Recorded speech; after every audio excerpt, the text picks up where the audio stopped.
Here's my favorite Christmas verse. The Word became flesh and made his dwelling among us. The Gospel of John 1:14. Now, I suppose that picking John's Gospel might be an odd choice, since there's no Christmas in John. Well, that is, no birth of Jesus in John. Matthew and Luke include the birth of Jesus, but not John, or Mark for that matter. Now, I love Luke 2 at Christmas. I especially like the way that Linus read the passage. Glory to God in the highest, and on earth, peace, goodwill toward men. That's what Christmas is all about, Charlie Brown. And that is what it is all about. But that isn't all that it is all about. Here's my point. Why the John passage surpasses even Luke 2 as my favorite for Christmas. The Word became flesh and made his dwelling among us. As far as Christmas goes in our culture, there is universal acceptance of Santa and the Grinch and Frosty the Snowman.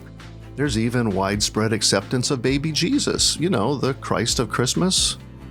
But Jesus, the Word, let's be sure to not leave Jesus in the manger. Now, we might like to confine him to the nativity, holy infant, so tender and mild, non-threatening, non-demanding, easy to pack away once the annual nostalgia passes. But that is not the whole of it, not even close. That same Jesus lived, taught, challenged, and healed. That same Jesus was unjustly executed, even though he gave his life willingly.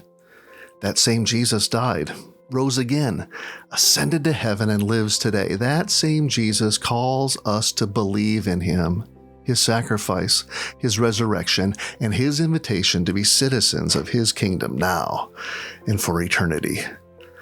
The Word became flesh and made his dwelling among us. Now, if you know me at all, you know that I love Christmas, all of it. Decorations, lights, Santa, food, traditions, and new celebrations, and the food. Did I say food? Enjoy it all. Celebrate it all, including, of course, baby Jesus. But don't stop there with Jesus. Don't merely welcome baby Jesus into a mere few days. Invite all of Jesus into your entire life. The Word, God from God, light from light, there in the Godhead from the beginning, the Word became flesh and made his dwelling among us. Merry Christmas.